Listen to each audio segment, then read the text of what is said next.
If nights like this make your pulse keep time with the shutter, subscribe now so you don't miss the next plate we pry loose from the dark. We're about to walk into a Victorian studio after hours, and what clings to the glass will cling to you. You arrive late, coat damp with the mist that hangs above the cobbles, the city still awake in its hushed, feverish way. The door of the photographer's rooms gives beneath your palm. The bell tied to it is muffled in black crepe, as if even small announcements must be observed through morning.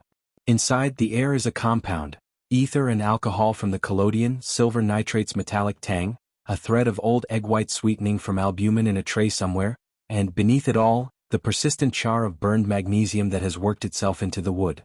The gas jets are turned down, the night porter invisible, and the walls are hung with cartes de visite, edges inked in black, women in jet beads, men with their watch chains tucked beneath their waistcoats, infants asleep on pillows that betray no breath. You pass the velvet curtain gilded with dust, your fingers snagging in its heavy pile. In the gallery the props keep their vigil. The fern that refuses to thrive, its fronds powdered in studio ash, the Grecian column that is hollow, a chair with a lion's paw foot whose claw always turns a fraction to the left. Everything has been placed so often that it is less arrangement than liturgy. There are mirrors set at careful angles, pretending to be windows, catching the gaslight and doubling it until you blink. There is the head support, iron, cruel, crowned with its forked clamp, hiding behind a gentleman's shoulders like a scythe in the grass. On the blue back wall, a pale scratch arcs under the paint, fugitive crescent moon. There is a child's shoe turned on its side beneath the work table, not new and not old, the satin a little gray.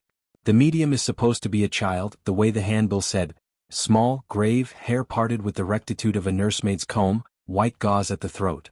You follow the dragged trail of a cloth along the boards into the back, where the darkroom rumbles softly like a beast asleep.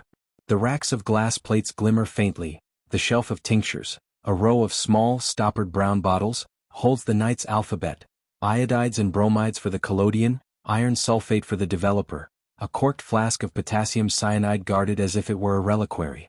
There is a faint note of bitter almond from the cyanide that prickles the back of your mouth.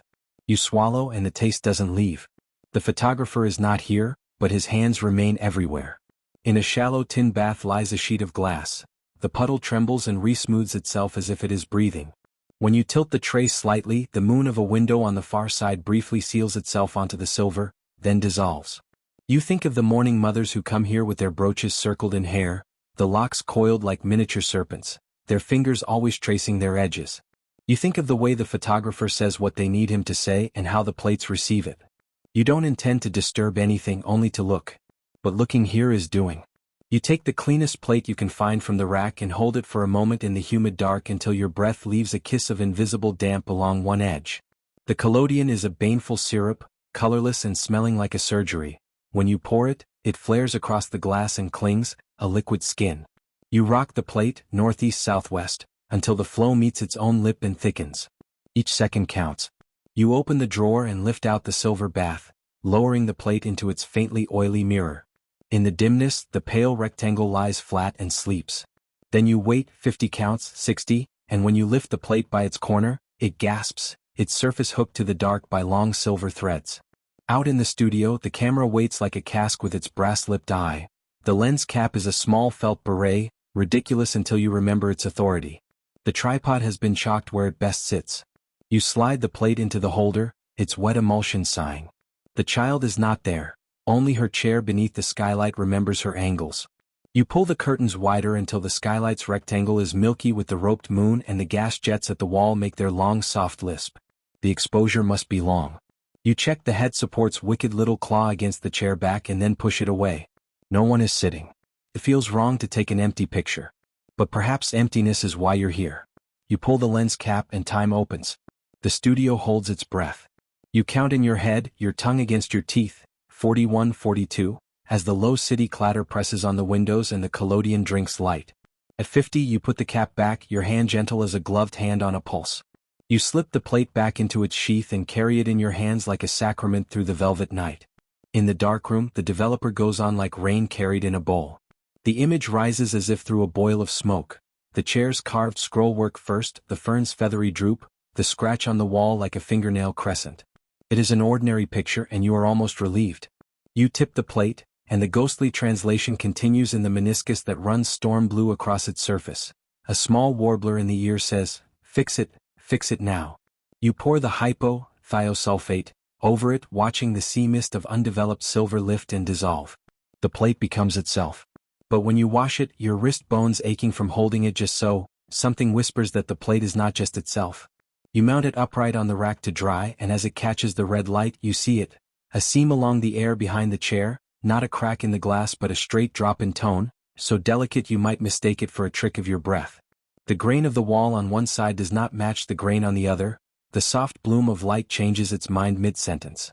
There and only there the air is a fold. You lean closer until the damp heat fogs the varnish, and you feel the first tell dig its thumbnail beneath your nail bed. The child comes when you're not looking for her. You turn, carrying another plate, and she is standing in the doorway between the studio and the darkroom, her face the shape of a candle flame. Her dress is white muslin with a sash, and the hem is dust-scarred. She holds nothing in her hands except the fissure in your composure. Her hair is parted, a precise line carved by another's fingers, and her eyes are the dark of the developer tray. She pulls the gauze shawl tighter not because she is cold, but because her body remembers that the studio is always cold. You say her name almost without meaning to, the one from the handbill, and the name is a small lie that everybody has agreed to use. She tilts her head the way birds do to hear, to find the angle of your fear. If she is a medium, she is an instrument in a case, and every hinge of her has been oiled by grief. She steps into the darkroom without taking the light with her. You say the hour is late. She says this is when photographs breathe. She is one of those children who have learned to be still long past what is natural. She places her fingertips on the tray's rim and does not fidget as any child should. She waits for command and your voice gives it inexplicably. She steps into the studio and sits without, arranging herself already arranged. You do not place the head support, she is her own restraint. You pour another plate, your hands rehearsing movements they learned from watching, your breath catching slightly on the ether's sting. In the bath, the plate turns from nothing to readiness. You position the camera nearer, adjust the bellows until the ground glass shows the child's small shape reversed and pale. You pull the cap and begin your counting again. She does not breathe. From the corner, you hear a rustle and think of a hidden assistant, a person in black with a face powdered to disappear, waiting to lift gauze, to make a wrong thing happen at the right moment. The magnifier in your hand catches a point of gaslight and winks. 48. 49. 50. The cap returns to its roost. You feel as if you've lifted a mask and found another face beneath. You develop. And she emerges as all pictures do from an accrued insistence. But she is not alone. There, behind her shoulder, something the shape of a woman's profile blooms, and with it a faint shroud of gauze that cannot be there. The child's ear is a precise little shell. The gauze crosses it and leaves a lace of shadow that does not align with anything. And there it is again, that delicate seam, the splice in the air. The wallpaper's pattern on the left loses a petal where it should not, the corner of the skirting board shortens itself. The double exposure offers itself as comfort. See, this is how it's done, the pieces laid one atop the other like mourning bands, but the comfort is a splinter. The edge coils across the frame like a hair pinned to a lapel. You lift the plate, your thumbs hot across the corners, and take it out where the gas jets flame. The child does not move from her chair. She watches you watch. You hold the picture at arm's length and then near, and the seam never goes. The double exposure is not clean. It never is. Somewhere the lens cap ate a second of extra darkness. Somewhere hands trembled. Somewhere someone believed they could fit 2 days into one. Then the photographer returns, or something that wears his movements does. A man with an apron that blackens from the waist down and a mustache that catches the crumbs of ash. He says, "We do not use flash with children." He says it and then he reaches for the magnesium ribbon anyway. The magnesium sleeps in a tin box beneath cotton like a snake in a basket. He lifts a length longer than a match and sets it on a little iron clip at the end of a handle. He does not ask the child to brace. He knows she knows. You know the flash is coming, but you are never ready for it. When it blossoms, the room is a second of white without detail, the magnesium crying with a thin anvil pure note that clamps your teeth together, and then the smoke, that gritty conflagration that tastes like chalk and pennies. The child has not blinked. The model of soot falls in slow snow onto the fern in the chair arm. The wall receives a stripe of light that can't come from the angle of the skylight or the gas jets. It is the second tell, a light that breaks the rules of its kind. In the developing dish, the shadow from that impossible stripe lays itself down like a mistake that is easier to believe in than to argue away. What the flash reveals when you process is as cold as a morgue slab. The child occupies her zone of light exactly. But the apparition that fingers her shoulder is lit from the wrong side, its cheekbone shining where the shadow should be, its veil casting shadow where there is no source to make it. The photographer will tell you that spirits are not bound by your geometries. He will say it with the smoothness of a prayer. But the mathematician in you, everyone in this city hides one under their collar, knows that silver and light have agreements and this image dishonors them. The magnesium's fierce sun leaves hard-edged shadows. The gauze's shade is tender and curled. Every blown-out highlight confesses an instrument you can pick up and learn to play. The photographer moves the child to the long table against the blue wall. It is arrayed like a ship's altar, a mirror already angled to steal another room, a length of cheesecloth folded as careful as a christening cap, a paper cone in which are pegged little ovals of albumen paper. The child sets her palm on the table's worn edge, fingers not quite reaching the scorch mark from the last flash. He lifts the cheesecloth, and the child asks him not yet, her voice without inflection. He puts it down again. His hands speak to yours in secret. We will do things you can't forgive because people asked for them. He presents you a tray of cartes de visite, thin as dry wafers, their edges inked black in mourning. In one the chair is on the left, in another it is on the right. In all the fern droops exactly the same, a single brown tip at the second frond in from the aisle. There is a nick in the table's edge that recurs not just in this studio but in other studios. The background cloud on the painted drop is a particular thumb of gray that refuses to change shape. The third tell is really a pattern. The repetition is its confession. And then there is the fourth tell, the one the pamphlets never name because admitting it is admitting a habit. The props that repeat, the cheesecloth that brings its weave into every afterlife. Once you see the way the cloth's edge frays in a little curly queue, you find it draped in a dozen tragedies. You could circle it with a pencil and close your eyes and still find it again. The albumen prints sigh beneath your fingers as you turn them over. Egg white gloss glued to paper, gold tone to keep their sepia from going to rust. If you lift one to your face, it smells faintly sweet still, like a kitchen in the morning of a hard day. Each sitter has their own gravity. Men with eyes that have learned a lesson from boot polish. Women whose waistlines are an argument with physics. Small children with their heads held up by invisible iron and the precision of their mother's fingers pressed into their collars just below the frame. In 3 separate photographs is the same damp halo kissing the right wall, a bloom of dampness no careful painter would invent. In each, the phantom is stacked precisely against that halo, like a hymn pinned to a page. You go back to the darkroom to wash the smell of eggs from your throat. The water in the tin basin runs rusty for a second, then finds its proper color, and you lean over it until your forehead bumps the shelf. The plates lean in their rack, their voices low. You choose one that is mostly dark and hold it in the stream. In it the apposition of wall to air is quiet and uninteresting until you see a minute discrepancy of focus. It is not variation, not the kind the Petzvals field curvature gives you, not that delicious roll of sharpness that softens at the corners like bread. It is a wrongness. The plane of focus runs like a thread through the girl's face and then leaps, discontinuous, to the place where the supposed mother's gauze floats, ignoring everything in between as if the room folded to accommodate desire. It is the third tell or the fourth depending on what you count. It is a tell all the same. You test it. You bring the camera closer. You slide the bellows in and out beneath your fingers, feel the screws. You draw the ground glass from its pocket and look at the world inside it, upside down, and the child's eyes are small wells that gather you. You lift the rack and pinion's knob and rack focus back to her eye. The chair's upholstery answers its stitches knitting themselves crisp. The gauze at the table's edge is a fuzz that pretends it doesn't care. You stop down a little to give yourself mercy, and even so, the child's face floats free, the world around her obeying your geometry, and the thing behind her obeying only itself. The lens is not to blame. The lens is a devout servant. It is the photograph that lies. The photographer returns with the head rest as if to soothe you. He sets it behind the child, touches her neck with its forked support, and whispers to the iron as if to a horse. He cannot help himself. He takes a mirror and slides it along the table's edge until it catches something that is not the child and lays it near her, a bright coin of influence. He is used to making the impossible plausible. He has done it so often that his wrist assumes you will want it. When he takes up the cheesecloth again, you are almost ready to let him drape it. But you do not. You put your palm flat on the cloth, feeling its cheapness, the way it clings to your skin not from any magic but because the studio is damp. You imagine it wet, how it would shine.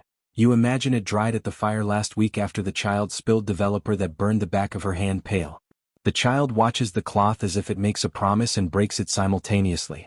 You think of how the women who come here, dressed in crepe that flays their skin and heavy jet beads that swing like stones, would forgive any cloth if it would only lift and show them a face.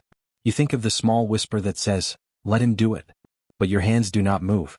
Instead you ask him to help you make a straight portrait and experiment. No gauze, no mirror, no flash. Only the cap off, the window's moon, the gas jets, the child. He nods, not insulted. He seems relieved to be asked to make a photograph that owes only its existence to physics and somebody's skill. The child permits her eyelashes to flutter. They make a noise like the turning of an album's page. You count. When you push the cap back, something in the room very far away but also very near slackens. In the tray, the first seconds yield the certainty that you have a picture that will not argue. The child, the chair, the table, the scratch on the wall, each in correspondence. But as the image deepens, there is that seam again, faint as the hairline of a repaired cloak. It runs not where you expected it but through the low part of the wall, like a tide line left by a small flood. You look up. The wall shows no seam because walls do not confess their splices to the naked eye. The glass does. The glass has been listening all evening, and now the glass begins to talk to you in its brittle, ringing way. The photographer looks at your plate and then at you, and in his eye is the exhaustion of a man who must give his customers what they cannot buy anywhere else. People want only two things here, he says in a voice that was meant for his own head but decides to be brave in the open air. Proof that their dead are not lost or proof that they themselves are not fools. We can sell them one or the other, we cannot sell them both. He expects you to scold him but you are only more awake. You look at the child. She is listening to him as if to a story she will be made to tell again. There is a session in the back room, someone says from the doorway and you did not hear the bell or the footfall. 3 women have come, their skirts the kind of black that eats light, their collars white and small as thin moons. The eldest carries a locket you know will open on a curl of hair. The youngest carries nothing but a stance that has learned how to be collapsed gracefully. They speak to the photographer in the language of the bereaved and spare no coin. He attends to them with his professional pity. He asks the child if she will sit. The child bows her head with the force of a nod that runs up her spine like a sleeve. The gas is turned down further until the room's breath is faint. They hang the cheesecloth in the next room on a nail, so when its turn comes it can appear to have come of its own accord. They arrange the chairs and the head rest and the mirror exactly as the first of the women's eyes will desire.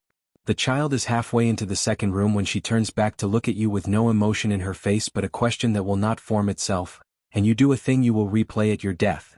You nod once, permitting her to go. The bellows are drawn out, a long sigh, and the lens is opened with a little twist of the cap. The room holds that awful promise of stillness that the bereaved can bear like a cross. You step back, not to go but to watch everything at once. You try to see the hands under the table, the assistant, the mirror's theft, the gauzes creep. Your attention is a net and there are too many fish. The first woman closes her eyes and sees her boy. The second stares and sees nothing and understands the price of nothing. The third looks at the child as if the child were a field in which rain might be buried. The photographer moves with the autonomy of the practiced lie. You do not look away. When the magnesium is lit, the flare is indecently bright, the women's brows shine wet and the mirror which you meant to watch becomes a hole, and in the hole is not a face but the suggestion of a hand, pale, blunt-fingered, childish. The room is full of a light that licks everything and then leaves it bruised. In the dish, the image declares itself with a shamelessness that shocks you anew though you came here for shamelessness. The second woman's shoulder adorned with a hand that cannot belong to anyone in the room. It is the child's hand but smaller, less blood in it. It leaves a smudge on the silk that would be dunked away if it were real. Your gorge rises not because it is haunting but because it is not. And yet, you snatch the plate slightly too soon and hear it complain, a high-minute crackle that will become a line from corner to corner if you are not careful. You slow your breath until it obeys you again. You fix the plate and feel the little relief that comes with watching unreality become permanent. The women weep. The photographer gives them his face, his handkerchief, his discreet nod. He will take their names and their money and tell the child she must not speak too loud when she is paid. He will make albumin prints in the morning, their gloss sealing in the trick like a candy coat. You could leave now, having catalogued the 3 tells and the 4th, having seen the assistant's black cuff slide beneath the curtain, the shadow that could not come from any known lamp, the seam that declares 2 days on one glass, the focus that snubs the blade-true obedience of optics. You could leave and sleep and wake and write it out cleanly and be applauded by people who like to know where to stand.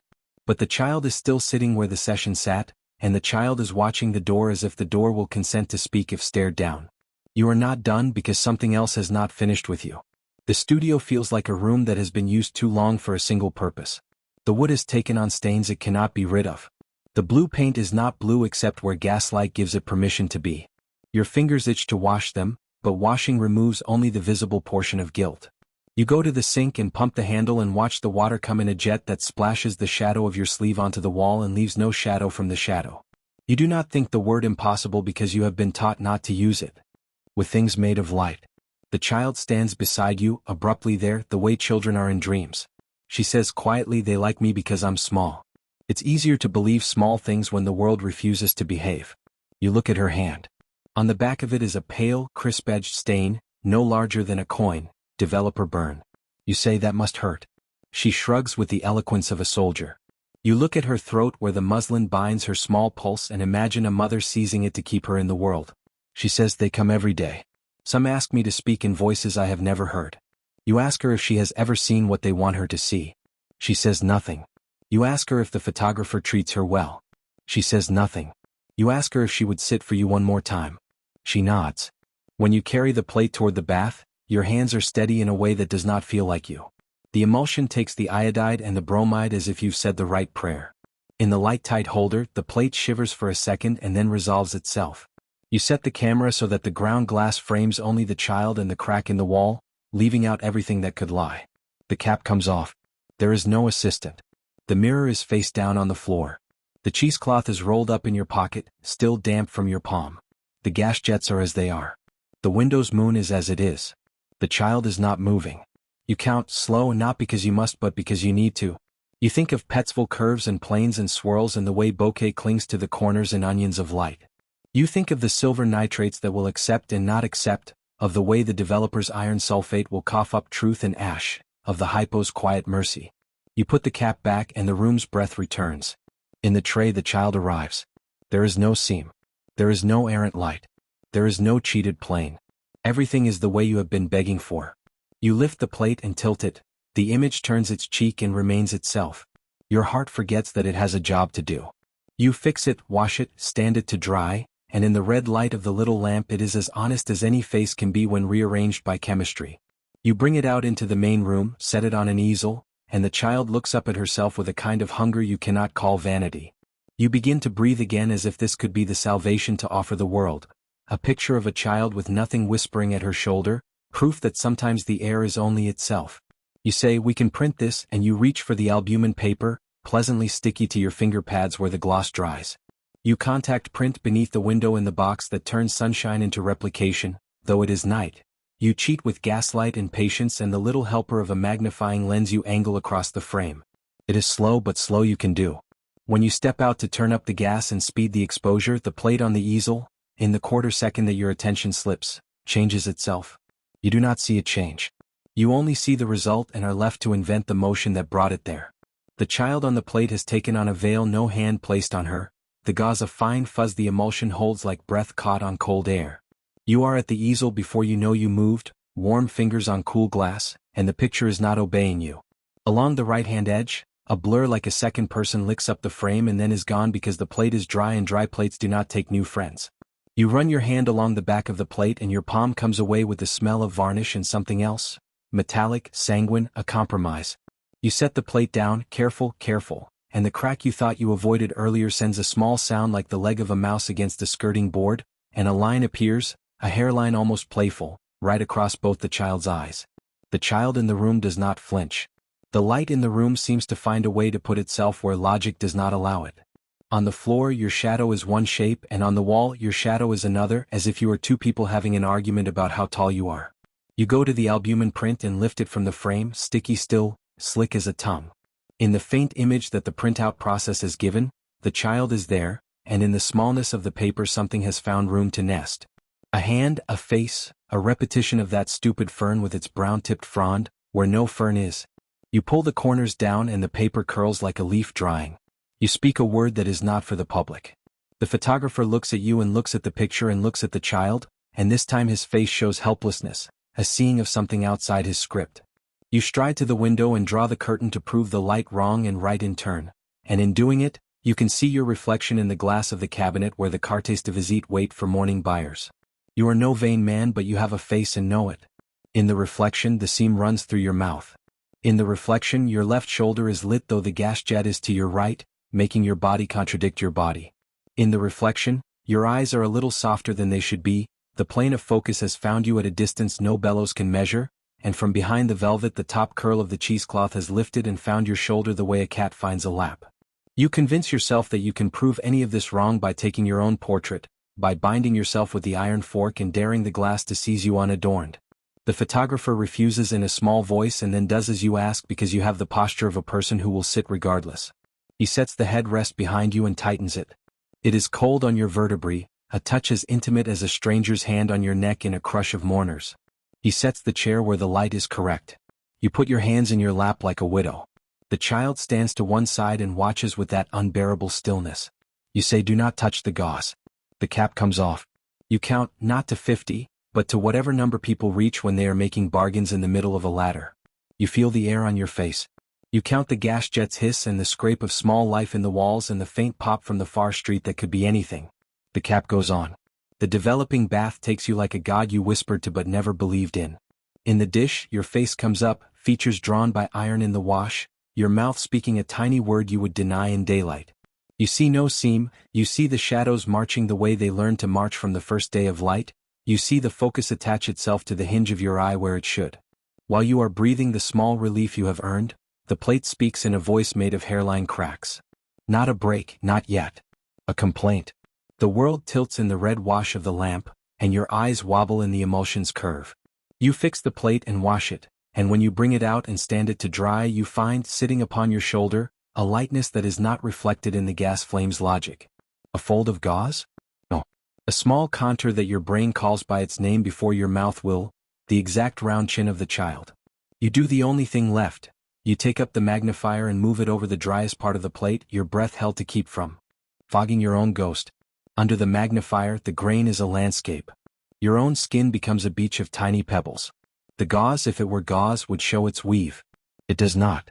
It shows the sheen of hair so fine it is barely hair. The seam you have been hunting for all night runs across your collar, but it is not a seam. It is the place where a small form adheres to yours without recourse to physics. The light that should be impossible shades her cheek. The plane of focus shifts to her eye without softening your own. The pattern of the fern, which you excluded from your frame with the cruelty of a surgeon, appears in faint repetition where her small shoulder would shadow your lapel.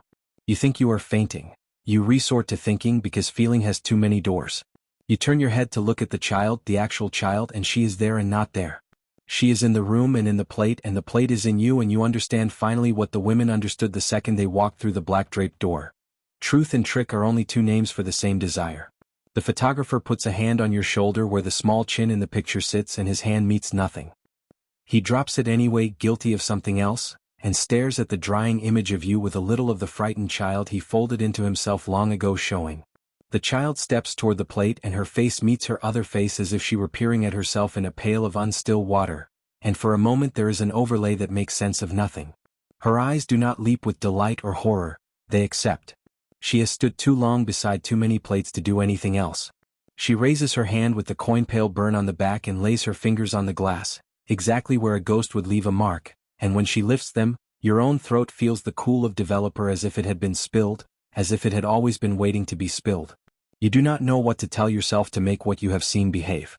You could say fatigue, you could say fumes, you could say that the brain is made for pattern and will lay it like embroidery over anything plain. You could say that our grief makes accomplices of us all, and that the child is a set of hands for hire. You could say that the telltale seam is a trick of varnish and the impossible light a fluke of polished brass. You could say that the inconsistent focus is a matter of poor planning, and the repeating fern nothing more sinister than a studio's thrift. You could say it and be nearly right. But the plate does not put it down with you when you lay your head on the table. When the three women come in the morning to collect their cartes de visite, the photographer will hand them to them wrapped in paper the weight of onion skin, edges turned in with the delicacy of a burial shroud. They will look and see their desire properly served.